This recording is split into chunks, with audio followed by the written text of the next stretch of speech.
चलिए आज के इस एक्सप्लेनर की शुरुआत सीधे एक रोंगटे खड़े कर देने वाली घटना से करते हैं।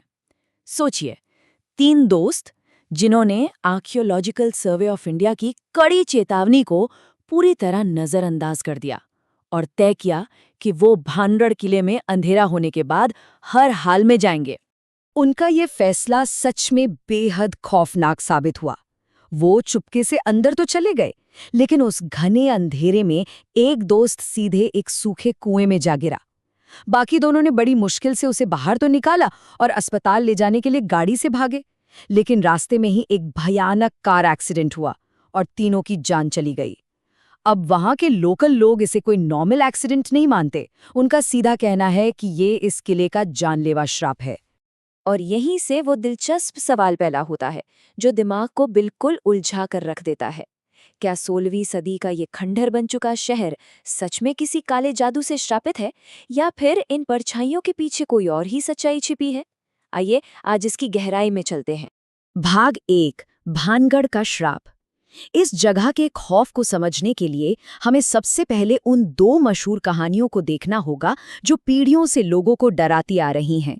पहली कहानी है बाबा बालूनाथ की, एक ऐसे साधु जिनकी बस एक ही शर्त थी कि किले की किसी भी इमारत की ऊंचाई इतनी नहीं होनी चाहिए कि उसकी परछाई उनके घर पर पड़े। और जब ऐसा हुआ तो कहा जाता है कि उन्होंने पूरे शहर को तबाह होने का श्राप दे दिया। वहीं दूसरी तरफ तांत्रिक सिंघिया की रूह कंपा देने वाली कहानी है। ये तांत्रिक काले जादू से राजकुमारी को पाना चाहता था, लेकिन अपने ही जादू के पत्थरों से कुचला गया। मरते मरते उसने श्राप दिया कि यहाँ कोई जिंदा नहीं बचेगा और किसी का पुनर्जन्म नहीं होगा। भाग 2, खौफ की कहानियां।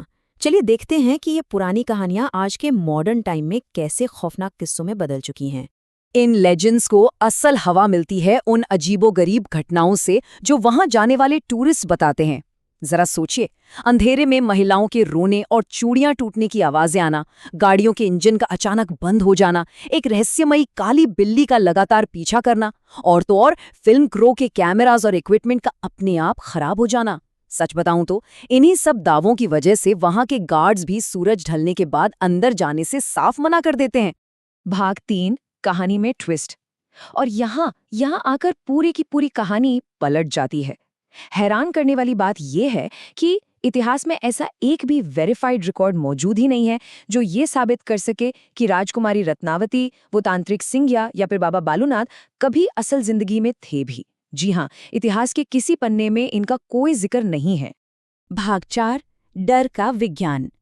तो अब सबसे बड़ा सवाल ये है कि अगर भूत और वो श्रापित परिवार असली नहीं है, तो फिर इतने सारे लोग वहां जाकर सच में इतना डरते क्यों हैं? इसका जवाब पूरी तरह से विज्ञान में छिपा है। इस डर का असली कारण शुरू होता है इंफ्रासाउंड से। ये 20 हर्ट्ज से नीचे की ध्वनि तरंगे हैं। हमारे कान इन्हें सुन तो नहीं सकते, लेकिन हमारा शरीर इन्हें महसूस जरूर कर लेता है। भानगढ़ के उन बिना छत वाले खंडरों से जब हवा गुजरती है, और क्योंकि वो एक सिस्मिक जोन है जहां छोटे मोटे भूकंप आते रहते हैं, तो ये इंफ्रासाउंड्स नेचुरली पैदा होती हैं। और यही वो वाइब्रेशंस हैं जो शरीर में अजीब सी घबराहट, चक्कर आने और परछाइयां दिखने का कारण बनती हैं। इसके साथ एक और चीज जुड़ जाती है जिसे हम सजेस्टिबिलिटी कहते हैं। जब किसी को पहले से ये बता दिया जाए कि भाई ये एशिया की सबसे डरावनी जगह है, तो दिमाग पहले से ही डरने के लिए तैयार हो जाता है। फिर तो किसी भी नॉर्मल सी हलचल या परछाई को हमारा दिमाग सीधे भूत ही मान लेता है। और ये बड़ी खूबी से पैराडोलिया को समझाता है। इंसान के दिमाग की बनावट ही ऐसी है कि हम अंधेरे या रैंडम आकृतियों में चेहरे ढूंढने लगते हैं। इसलिए जब लोग भानगढ़ के उन टूटे हुए पत्थरों को अंधेरे में देखते हैं, तो दिमाग अपने आप उन खंडहरों को किसी भयानक भूतिया शक्ल में बदल देता है। भाग 5, असली खतरे। अब अगर साइंस इन भूतिया घटनाओं को इतनी आसानी से समझा देता है, तो फिर वो ASI यानी आर्कियोलॉजिकल सर्वे ऑफ इंडिया का वो खौफनाक चेतावनी बोर्ड क्यों है जो सूर्यास्त के बाद एंट्री बैन करता है? दरअसल असली खतरे पूरी तरह से फिजिकल हैं। घने अंधेरे में उन जर्जर और पुरानी दीवारों के गिरने का बहुत बड़ा रिस्क रहता है। और सबसे जरूरी बात, भानगढ़ पास के सरिस्का टाइगर रिजर्व के बिल्कुल करीब है। वहां से बंगाल टाइगर, तेंदुए, लकड़बग्घे और जंगली बंदर रात के वक्त अक्सर इस किले के आसपास भटकते हुए आ जाते हैं। और ये पॉइंट सुनिए, ये बहुत ही दिलचस्प है। रात के अंधेरे में महिलाओं के रोने या चीखने की जो खौफनाक आवाजें लोग सुनते हैं ना, वो असल में वहां घूमने वाले लकड़बग्गों यानी हाइनस की नेचुरल आवाजें हैं। जब ये आवाजें पत्थर की दीवारों से टकराकर गूंजती हैं तो बिल्कुल इंसानों के रोने जैसी लगती हैं। भाग 6, एक असली ऐतिहासिक त्रासदी। यहाँ कोई जादू या श्राप नहीं, बल्कि एक असली त्रासदी हुई थी जिसने 9000 घरों के आबाद शहर को खंडर बना दिया। चलिए इस ऐतिहासिक टाइमलाइन पर नजर डालते हैं। 1573 में ये शहर बसा, फिर 1720 में सवाई जयसिंह ने इस पर कब्जा कर लिया। लेकिन इसकी असली बर्बादी किसी श्राप से नहीं, बल्कि 1783 के भयंकर चालीसा अकाल से हुई थी। इस भयंकर सूखे ने ऐसी तबाही मचाई कि पूरी की पूरी आबादी को बिना वापस आए हमेशा के लिए ये शहर छोड़ना पड़ा। भाग 7, हम मिथक क्यों चुनते हैं? तो अब सबसे बड़ा सवाल, अगर सच सिर्फ एक अकाल और जंगली जानवर है तो भूतों की कहानियां आज भी क्यों चल रही हैं? बात असल में इंसानी फितरत की है। हमारा दिमाग एक दुखद और बोरिंग प्राकृतिक आपदा के बजाय एक ऐसी ड्रामेटिक कहानी को ज्यादा पसंद करता है जिसमें कोई साफ साफ विलन हो।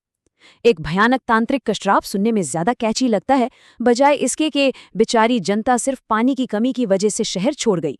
हमारे इस मनोविज्ञान के अलावा वहाँ की लोकल टूरिज्म इकोनॉमी भी इसी डार्क टूरिज्म पर टिकी है, और आज के टाइम में सोशल मीडिया यूजर्स वायरल होने के लिए इन डरावनी कहानियों को और भी बढ़ा चढ़ा कर पेश करते हैं।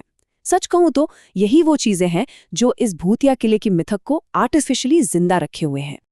महान वैज्ञानिक मैरी क्यूरी के इस शानदार कोट के साथ हम इस एक्सप्लेनर को समेटते हैं। जिंदगी में किसी भी चीज से डरने की जरूरत नहीं है, बस उसे समझने की जरूरत है।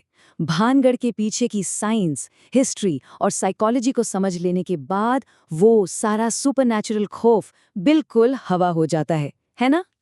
जो अंत में एक बेहद दिलचस्प सवाल छोड़ जाता है, दुनिया भर में ऐसे और कितने मशहूर सुपरनैचुरल रहस्य हैं जो सिर्फ इसलिए रहस्य हैं क्योंकि उन्हें अब तक किसी लॉजिकल और साइंटिफिक नजरिए से नहीं देखा गया? इस बारे में जरूर सोचिएगा।